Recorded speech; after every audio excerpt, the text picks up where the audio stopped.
هم كذلك، وأقبل الحبيب صلى الله عليه وسلم. هذا في رؤياه. قال أقبل الحبيب عليه الصلاة والسلام على بغلة، قال فقف فتقدم الوالد إليه وصافحه وسأله عن مجيئه، قال أجي من أجل أحضر معهم زيارة النبي هود، وأنا أجي كل عام. قال ماذا تجي يا رسول الله؟ قال لأمرين: لنا ذرية قرة عيون، ولنا محبون صادقون ما يقدرون على زيارتنا إلى المدينة فهم يزوروننا هناك، نحضر زيارتهم هنا. قال وإذا بالحشود الكبيرة. وتوجه صلى الله عليه وسلم ودخل إلى زنبل وهو أمام قبر الفقيه المقدم، وقرأ الفاتحة ورتبها وخرج بهم. قال ومشوا ومضى إلى عينات وقبة الشيخ أبو بكر بن سالم، رتب الفاتحة قال وخرج، وإلى أحمد بن الفقيه المقدم قال وخرجت الجموع، وإلى نهر النبي هود، وإلى الحصاة، وإلى بير التسليم، وإلى السلام هناك، وهو معهم صلى الله عليه وسلم. قال انتبهت من النوم، قلت والله ما بالغوا ولا شيء مبالغة فيما سمعت، وكل ما ذكروا قليل في حق هذه الزيارة إذا كان لها العناية من الحبيب صلى الله عليه وسلم.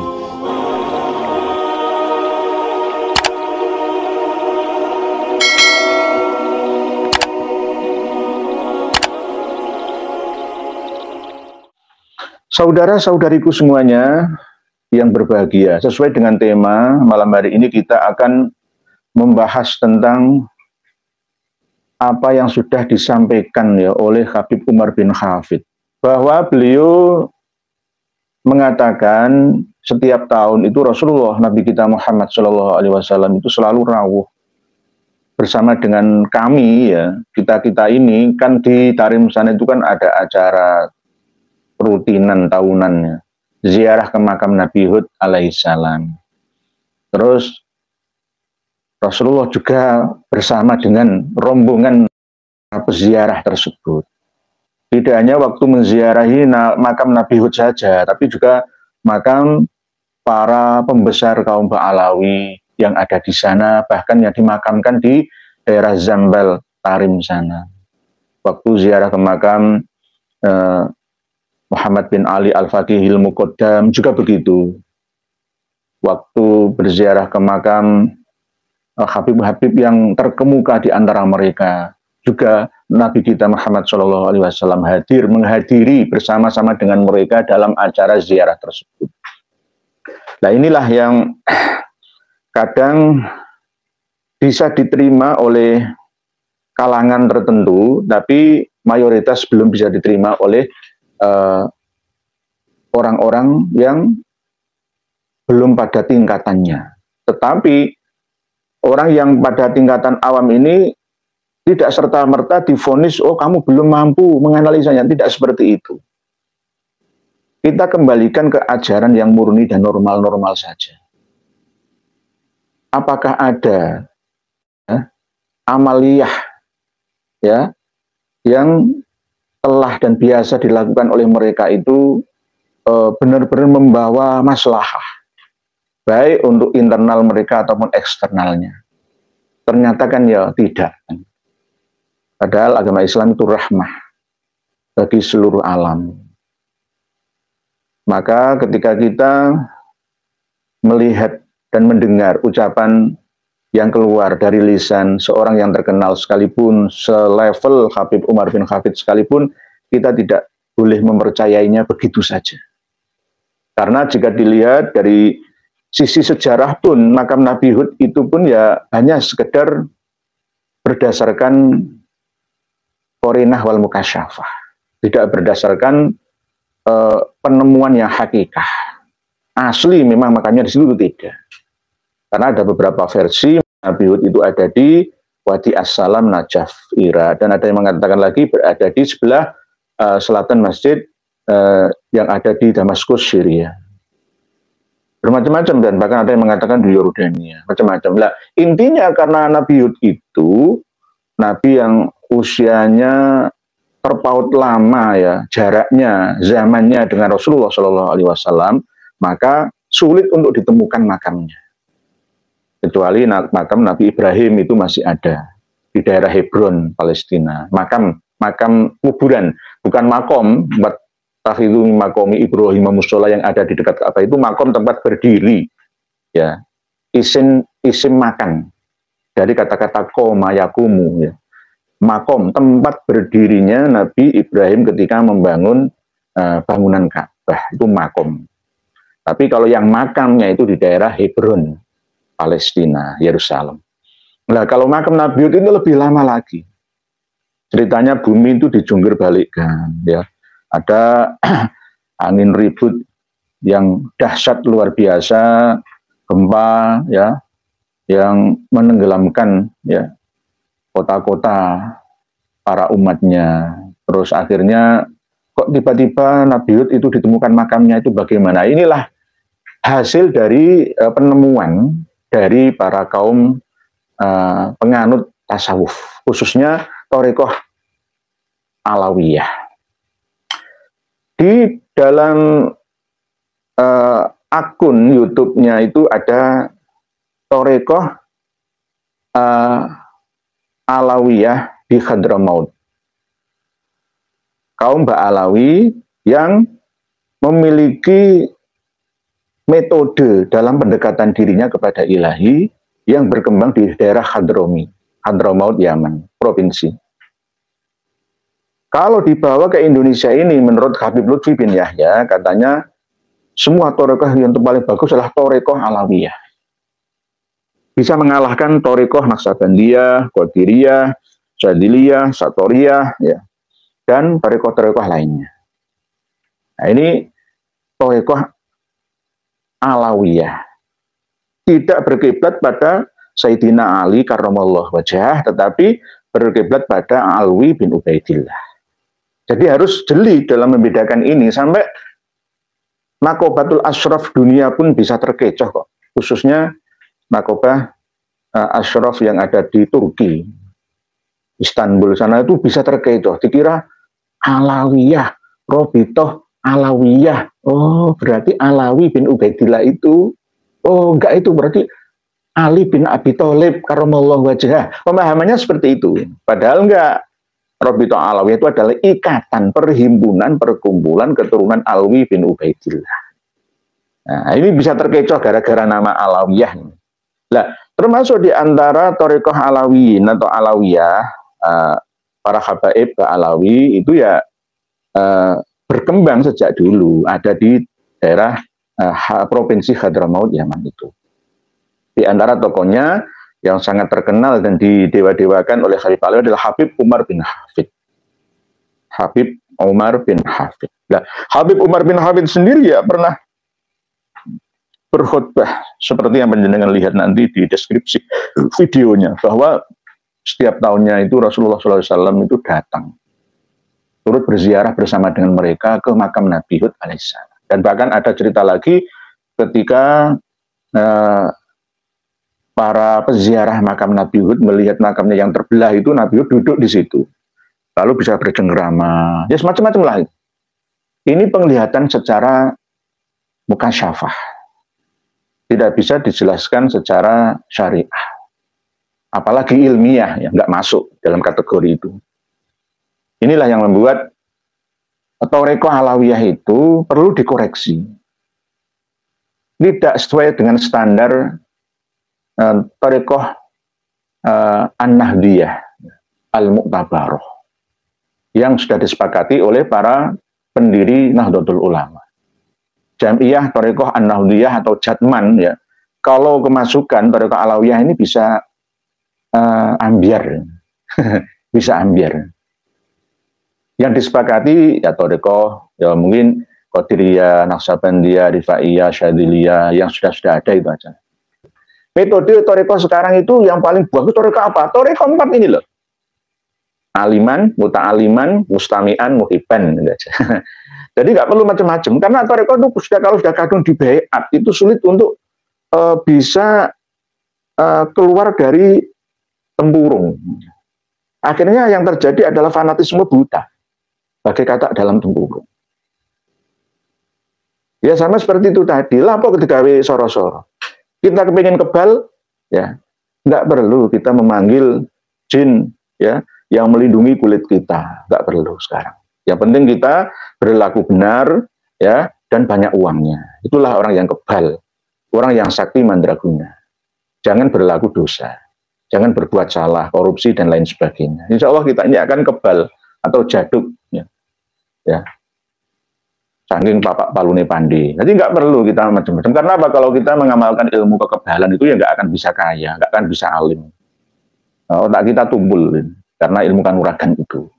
Kecuali dulu pada waktu gegeran, perang, ya itu perlu. Kalau sekarang eranya berbeda. Kita ini harus bertorekoh, tapi praktis.